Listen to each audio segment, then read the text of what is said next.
안녕하세요. 오늘은 제가 부탁으로 흥미롭게 공부해본 한 바이오테크 기업, 바로 나스닥에 상장된 인카넥스 헬스케어 티커 IXHL에 대한 분석 내용을 공유해 볼까 합니다. 이 영상은 특정 종목을 추천하거나 투자를 권유하는 것이 아니며 모든 투자의 책임은 본인에게 있음을 먼저 명확히 밝힙니다. 제가 공부한 내용을 정리해서 전달드리는 거니까 그냥 편안하게 들어주시면 감사하겠습니다. 오늘 살펴볼 인카넥스 헬스케어는 임상 단계의 바이오테크 기업으로 거대한 시장의 기회와 혹독한 현실 사이에서 줄타기하고 있는 그야말로 현재 기로에 선 기업이라고 할 수 있습니다. 몇 가지 핵심 숫자들이 이 회사의 현 주소를 보여주고 있어요. 전 세계 9억 명 이상이 겪고 있는 수면 무호흡증 OSA 시장을 정조준하고 있고, 핵심 파이프라인인 IHL42X는 임상 이상에서 수면 무호흡증 지수를 최대 83%까지 감소시키는 아주 인상적인 결과를 보여줬습니다. 그리고 2025년 7월 기준으로 약 5천만 달러의 현금을 확보하고 있지만, 앞으로 가야 할 길을 생각하면 결코 넉넉하지만은 않은, 오히려 절박한 과제를 안고 있는 숫자이기도 합니다.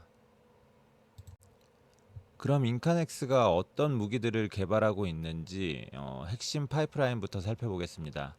첫 번째로 가장 중요한 자산인 IHL42X입니다. 폐쇄성 수면 무호흡증 OSA 치료제로 현재 임상 2상과 3상을 동시에 준비하는 단계에 있습니다. 이 약물은 드로나비놀과 아세타졸 아마이드의 복합제로 기존 치료법의 한계를 극복할 잠재력을 보여주며 회사의 가장 큰 기대를 받고 있습니다. 두 번째는 IHL675A로 류마티스 관절염 RA를 대상으로 임상 2상을 진행 중입니다. CBD와 하이드록시클로로킨의 복합제로 다양한 염증 질환으로 확장될 가능성을 가진 후보 물질입니다. 세 번째는 PSX001입니다. 범불안장애 GAD 치료를 위해 실로시빈 기반으로 개발 중이며 현재 임상 2B 단계에 있습니다. 이처럼 다양한 파이프라인을 보유하고 있지만, 오늘의 이야기는 이 회사의 운명을 좌지할 수 있는 핵심적인 자산 IHL42X에 집중해서 풀어보겠습니다. 그렇다면 왜 IHL42X가 왕관의 보석으로 불리는지, 그 배경이 되는 거대한 수면 무호흡증 시장부터 이해해야 합니다. 첫째, 기존 치료법에 명확한 한계가 존재합니다. 현재 표준 치료법인 양압기는 분명 효과적이지만 수면 내내 마스크를 착용해야 하는 불편함 때문에 환자 순응도가 매우 낮습니다. 보시다시피 양압기 치료를 시작한 환자 중 상당수가 실패하거나 중단하고 있는 현실입니다. 이는 안전하고 편리한 경구용 치료제, 즉 먹는 약에 대한 미충족 수요가 존재한다는 것을 의미합니다. 둘째, IHL42X가 임상 2상에서 보여준 놀라운 결과입니다. 오른쪽 그래프를 보시면 위약 대비 IHL42X를 투여한 군에서 용량에 비례하여 수면 무호흡 저호흡 지수 AHI가 뚜렷하게 감소하는 것을 볼 수 있습니다. 특히 고용량 투여군에서는 매우 뛰어난 개선 효과를 통계적으로 입증해내며 새로운 치료 옵션으로서의 가능성을 확실히 보여주었습니다. 하지만 아무리 뛰어난 기술이라도 경쟁 없이는 존재할 수 없겠죠. 인카넥스는 그야말로 다윗과 골리앗의 싸움을 벌여야 하는 격전지 한가운데에 있습니다. 첫째, 효능 면에서의 비교입니다. 왼쪽 그래프는 주요 경쟁 약물과의 효능, 즉 AHI 감소율을 비교한 것인데요. 인카넥스의 IHL42X가 약 80%에 가까운 감소율을 보인 반면, 거대 제약사 일라이릴리의 젯바운드나 경쟁사 엠니메드의 AD109는 그에 미치지 못하는 결과를 보였습니다. 차별화된 작용 기전을 통한 이 효능이 바로 인카넥스가 가진 가장 강력한 무기인 셈입니다. 둘째, 개발 단계 타임라인입니다. 여기서 현실적인 어려움이 드러납니다. 인카넥스가 이제 임상 2상을 마치고 3상을 준비하는 1단계에 있다면, 경제사인 엠니메드는 이미 3상을 완료하고 신약 허가 신청을 제출할 예정이며, 일라이릴리는 이미 FDA 승인을 완료한 상태입니다. 즉, 효능은 뛰어나지만 개발 속도와 자본력에서는 열세에 놓여 있다는 것이 냉정한 현실입니다. 이러한 개발 속도의 차이는 결국 돈의 문제로 귀결됩니다. 이 재무적 외줄타기가 현재 인카넥스가 마주한 가장 큰 허들입니다. 이 그래프는 회사의 재무 상태를 아주 직관적으로 보여줍니다. 파란색 막대가 현재 보유한 현금으로 약 5천만 달러 수준인데, 막대한 비용이 예상되는 임상 3상을 진행하기 위해 필요한 최소 자금은 주황색 막대처럼 약 1억 5천만 달러에 달합니다.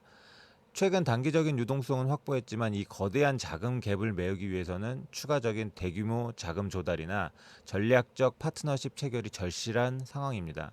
이것이 현재 주가에 가장 큰 부담으로 작용하고 있는 이유이기도 합니다.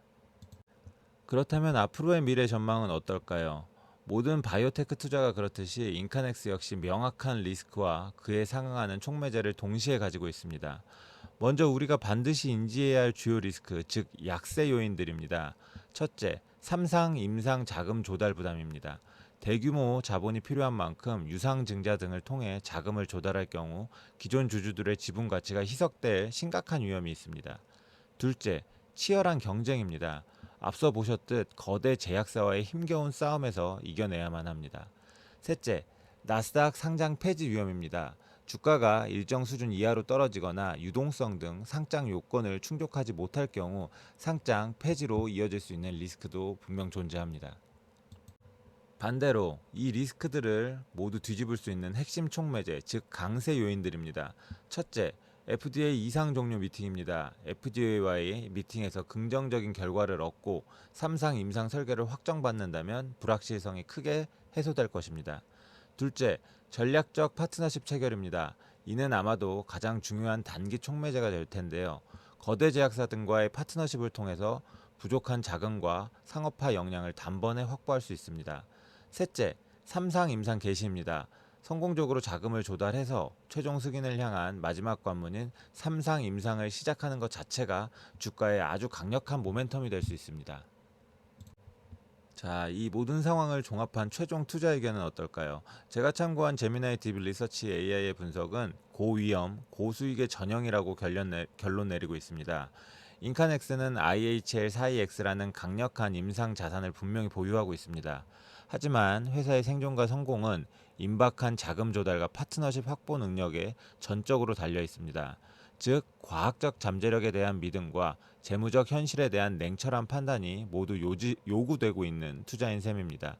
만약 3상에 성공하고 상업화에 도달한다면 막대한 수익이 가능하겠지만, 그 과정에서 실패한다면 상당한 자본 손실 위험 또한 매우 크다는 것을 의미합니다. 오늘 제가 준비한 인카넥스 헬스케어에 대한 공부 내용은 여기까지입니다. 한 바이오 기업이 가진 빛나는 가능성과 거기에 존재하는 또 혹독한 현실을 함께 들여다보는 시간이었습니다. 다시 한번 말씀드리지만 이 영상은 정보 공유를 위한 개인적인 학습 노트일 뿐이며 투자에 대한 모든 판단과 책임은 전적으로 투자자 본인에게 있습니다. 시청해주셔서 감사합니다.